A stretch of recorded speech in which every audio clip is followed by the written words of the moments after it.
Good afternoon or good morning, and welcome to Light on the Hill this week. I'm Pastor John. I hope that you are doing well out there and that you've been staying safe. And I'd also like to wish a happy Mother's Day to all of our mothers out there. I'm going to go ahead and get us started and going right into our scripture. So our scripture for today, it's a shorter one. Exodus 20:12. Honor your father and mother so that you'll live a long time in the land that God, your God, is giving you.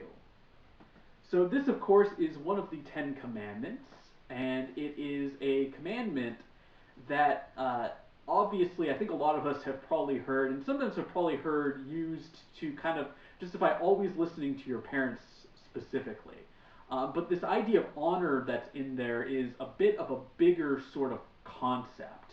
That specifically is going more deeply into, not just, listening necessarily to what they have to say, but also taking care of them as they are getting older. One of the big differences between our culture nowadays and their culture back then is, nowadays we typically live around what would be called, your nuclear family.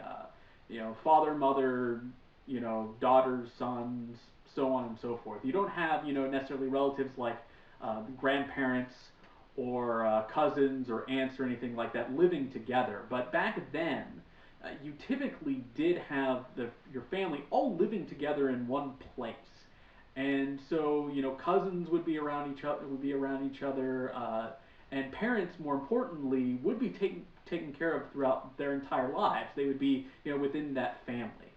So why am I bringing this up? Well, today, of course, is Mother's Day.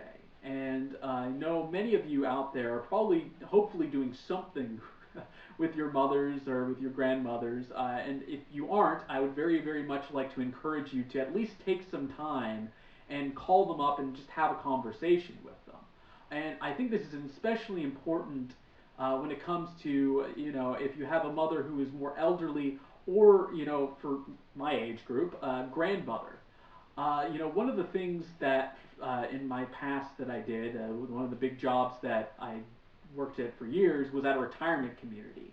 And one of the things that you learn when you're working in one of those sorts of communities is how isolating it is for residents there, for your grandparents and so on. And not necessarily intentional. Like, I don't want to go out and make it sound like all retirement communities are a terrible place, but the very nature of kind of what is going on there. And, you're talking about individuals who used to have live in their own home, were had spouse, family all around, and were able to also possibly drive and go places. Now losing a lot of that stuff, usually starting with giving up their home. Then you might have a spouse die, and then you might get to the point where you can't really drive. It's not really safe for you to drive anymore, and the resulting is losing all those kinds of support as well as that freedom results in you feeling very, very, very isolated, and it leads to a level of depression as well. And the flip side of seeing this as well was I remember multiple residents, whenever they would have family or friends come and visit them, they would always seem to have even the ones who were doing really well within that context, they would always be much brighter and much more excited and happier, um, looking forward to that. So I really want to encourage you. The big thing with this pandemic, obviously, we are all going through stuff like that and some things like that. But it's still even worse for those of us who don't necessarily have the level of independence that the rest of us do. So I want to encourage you all out there this Mother's Day to remember your moms and your grandmoms. Make sure that you do spend some time with them. Have a lengthy phone call with them. Don't just call them up and say hi. uh, Spend some time talking to them and letting them know that you're thinking of them and that you want to wish them the best this day. And even though if it might not be safe for you to go and visit them and see them, that you still want to bless them on this day the best that you can. So that is all that I have for you today. I'm going to go ahead and lead us in prayer, and I will see you all next week. Lord, I thank you so much for just all the blessings you've given us, for the mothers that are within our own lives, for just the way that they have blessed us and that you have guided them in raising us.